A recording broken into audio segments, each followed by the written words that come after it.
L'alcool sous la loupe. Dès à présent, interdire la vente d'alcool entre 22h et 6h du matin, fixer ou non un prix minimal sur les spiritueux pour protéger les jeunes de l'alcoolisation aiguë. Le Conseil national se penche donc dès demain sur la révision de la loi sur l'alcool. Enjeu important, bien sûr. Ils opposent concrètement la responsabilité individuelle et une logique économique protectionniste à des questions de prévention, à des questions de santé publique. Quel financement, quelle place sera laissée au milieu de la prévention avec cette révision de la loi? On en parle avec vous, professeur Jean-Bernard Deppen. Bonjour. Bonjour. Merci d'être notre invité. Vous êtes le chef du service d'alcoolologie du CHUV de Lausanne. Alors, les fronts divergent clairement dans cette affaire-là. Le Conseil fédéral, on le rappelle, veut interdire la vente entre 22h et 6h, ce qui se pratique déjà dans quelques villes. Le Conseil des États veut fixer un prix minimum pour les spiritueux. Le Conseil national devrait suivre demain sa commission, taxer l'alcool. Alors, on va entrer dans des questions techniques, mais elles sont importantes. Taxer l'alcool sur le rendement du fruit, donc sur la quantité d'alcool que donnerait une pomme, une poire, une patate, etc. Et pas sur la concentration générale d'un litre.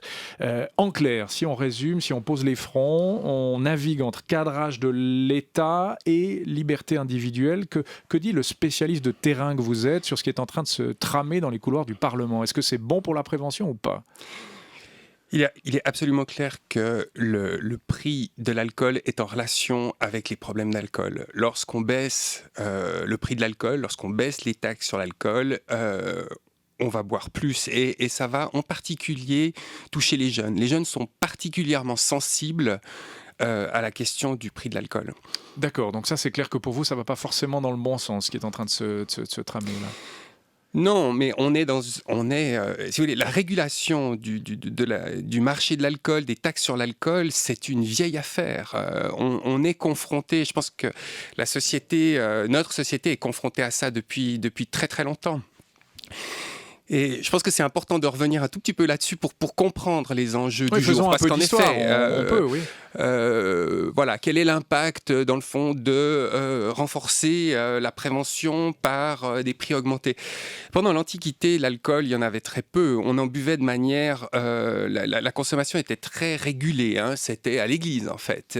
Et puis, il y a eu quand même un événement majeur. Le problème d'alcool. L'alcool est devenu un problème de santé publique en 1850. Révolution industrielle. Pourquoi ? Parce qu'on commence à produire de l'alcool en quantité industrielle, regroupement des ouvriers dans les villes, augmentation de la densité des débits d'alcool et pas d'interdiction, pas de limitation de la consommation d'alcool très bon marché. Et là, c'est une catastrophe sanitaire. On parle de l'épidémie du gin en Angleterre. Ils ne savaient plus comment faire. Ils rajoutaient de la vitamine dans le gin parce qu'ils ne savaient pas comment faire. Et en Suisse, l'absinthe, en France également. Ouais. Et qu'est-ce qu'on a fait à ce moment-là ? Eh bien, la société a essayé de réagir, donc on a interdit. Donc prohibition de l'absinthe en Suisse, puis prohibition aux États-Unis, et puis on s'est rendu compte que la prohibition, ça marchait pas non plus. Donc, face à l'alcool, on est dans une situation où si on libéralise complètement, eh bien, dans le fond, on se rend compte que les dégâts collatéraux sont considérables. Il y a une augmentation de la criminalité, il y a une augmentation des accidents, etc.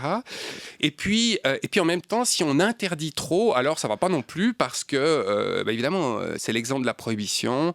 On a commencé à produire de l'alcool de manière illégale, etc. Quoi. Ouais. Mais là, on va où? Alors, selon vous, est-ce qu'on est dans le bon juste milieu entre trop d'interdiction et trop de libéralisme avec ce qui se dessine? On se rend compte qu'on a besoin, dans le fond, on se rend compte que le problème, disons, les conséquences de la consommation d'alcool sont considérables. C'est un marché considérable, ça rapporte 9 milliards en Suisse par année. Ça en coûte 6. Ça en coûte 6 en dégâts sur la santé, en dégâts collatéraux. On baisse les prix de l'alcool. Qu'est-ce qui se passe ? Eh bien, on augmente les problèmes. Donc ça, c'est une erreur déjà, si on prend les mesures très pragmatiques, baisser les prix de l'alcool. Il ne faudrait pas continuer, il faudrait même les remonter pour certaines vodkas étrangères qui sont très bon marché. Mais c'est ça. Et puis ça, encore une fois, c'est particulièrement dangereux pour les très jeunes parce qu'ils sont très sensibles au prix de l'alcool. Non, il faut un prix minimum. Vous voyez, ce que nous apprend l'histoire autour de la question de la régulation de l'alcool, c'est que pas trop, pas tous les jours, pas tout le temps, pas à toute heure du jour et de la nuit, parce que si, dans le fond, on ouvre les vannes de cette manière-là, eh bien, les conséquences en termes de santé publique sont dramatiques. On le sait, et on le sait scientifiquement.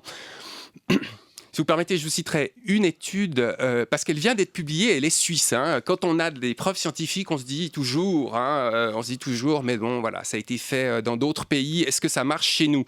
Eh bien, une étude qui a été publiée par l'équipe du professeur Mathias Heger au mois de septembre dans Addiction, le grand journal, le meilleur journal du domaine, une revue très prestigieuse. Qu'est-ce qu'elle montre? Que la mortalité liée à l'alcool est liée à la densité du nombre de points de vente d'alcool.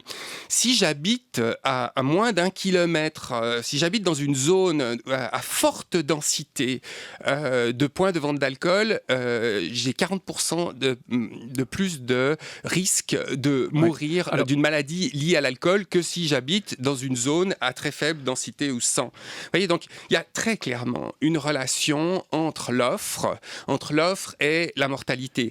C'est absolument clair. Donc interdit. Alors ça, on vous entend bien, professeur. Donc interdire, par exemple, la vente d'alcool entre 22h et 6h du matin, ça fait totalement sens, selon vous ? Ça fait totalement sens. Ça a été d'ailleurs démontré à Genève. L'interdiction de la vente d'alcool le soir résulte à une diminution très forte de l'ordre de 30% des alcoolisations aiguës aux urgences. Et les boîtes de nuit, quand on les laisse ouvertes, etc., ça aussi, c'est l'offre qui crée de la demande ? Ça aussi, probablement. Les boîtes de nuit, la densité des boîtes de nuit est liée à la problématique de l'alcoolisation aiguë. Ce qu'on sait avec les boîtes de nuit, c'est que l'alcool y est cher et que, dans le fond, la problématique, on évoquait la question du prix. Là, dans les boîtes de nuit, évidemment, ça coûte beaucoup plus cher de s'alcooliser. La prévention, il faut de l'argent pour la prévention. Est-ce qu'avec la nouvelle loi qui se dessine et dont le Conseil national va débattre demain, il y aura encore assez d'argent pour les milieux de la prévention ? Non, il y a très peu d'argent pour la prévention. C'est la dîme de l'alcool, la redistribution de l'impôt sur l'alcool pour la prévention. Pour le canton de Vaud, c'est 2 millions. C'est 2 millions par année. C'est pas beaucoup. Et ces 2 millions, ils servent à protéger nos enfants contre la problématique d'alcool, de les informer. Les mesures de prévention, elles sont nécessaires, elles sont efficaces, elles coûtent quelque chose. Et c'est avec cet argent-là qu'on fait, dans le canton de Vaud, on fait beaucoup de choses. Le canton est organisé, on a un plan de l'État de Vaud, un plan de prévention par rapport aux problèmes d'alcool. Et ce plan se déploie grâce à ces revenus-là. Les milieux de droite, on l'a entendu, ils prônent de manière essentielle, toujours selon eux, la responsabilité individuelle, en disant que la Suisse taxe déjà plus fortement l'alcool que ses voisins, que c'est pas à l'État de réguler tout ça. Bon, on n'est pas tous égaux face à l'alcool. Qu'est-ce que vous pensez de ce discours-là ? Est-ce que vous pouvez l'entendre ? Absolument. L'alcool est un produit assez intéressant. C'est un psychotrope que 90% des Suisses consomment. Voilà, j'entends si vous avez certainement fait l'expérience d'un ou deux verres de vin. Ça fait quelque chose. Ça fait quelque chose. Et on consomme en Suisse à peu près, en moyenne, moyenne population des plus de 15 ans, 20 grammes d'alcool par jour. 2 verres. On consomme beaucoup. Et puis, il se trouve que... Donc, 90% des Suisses consomment, mais il y en a 2 tiers probablement qui restent dans une consommation modérée. Donc évidemment, on peut dire qu'il s'agit à chacun de réguler sa consommation d'alcool, de se prendre en charge. Il y a quand même quelques mais. Un des mais, c'est que on voit que la consommation d'alcool des jeunes devient problématique. Et là, c'est pas 2 tiers qui vont bien, c'est la moitié des jeunes qui s'alcoolisent régulièrement. Donc c'est la majorité. 2 fois par mois ou plus, alcoolisation aiguë chez les hommes de plus de 20 ans. On l'a vu en Suisse romande. Donc l'alcoolisation aiguë chez les jeunes devient la norme. Et qu'est-ce qui se passera si on fait rien par rapport à ça dans la génération suivante ? Alors il y a la prévention, et puis donc vous dites, parmi les mesures, interdire la vente de nuit. Que faut-il faire encore, très, très pragmatiquement, pour contrer cette alcoolisation aiguë chez les jeunes, professeur Deppen ? Je pense que les principales propositions sont faites. Il s'agit encore une fois, il s'agit de réguler. Il s'agit de limiter l'accès. Il s'agit d'apprendre quelque chose de l'ordre de la tempérance. Quand on parle de nos jeunes, des adolescents, leur apprendre que la tempérance, c'est l'art de jouir de l'alcool en quantité modérée.